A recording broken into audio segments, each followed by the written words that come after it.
আপনিও কি ঘরে বসে নিজের ব্যবসা শুরু করতে চান?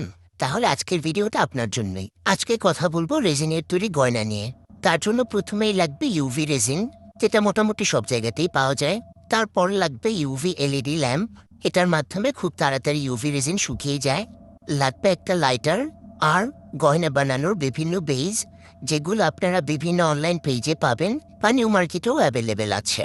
এখন আমি এখান থেকে কাস্টমারের পছন্দ মতো একটা বেজ চুজ করে নেব। কাস্টমার আমার কাছে এই বেসটাই চেয়েছিল আংটি বানানোর জন্য।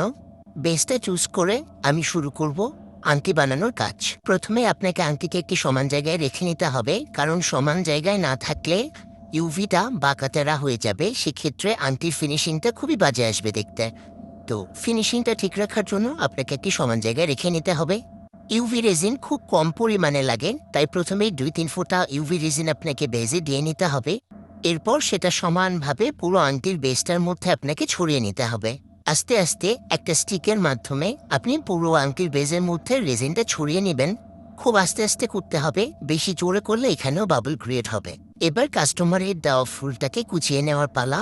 হাতের মধ্যে 2-3টা পাপড়ি নিয়ে সেটা কাঁচির সাহায্যে খুব মিহিভাবে কেটে নিতে হবে।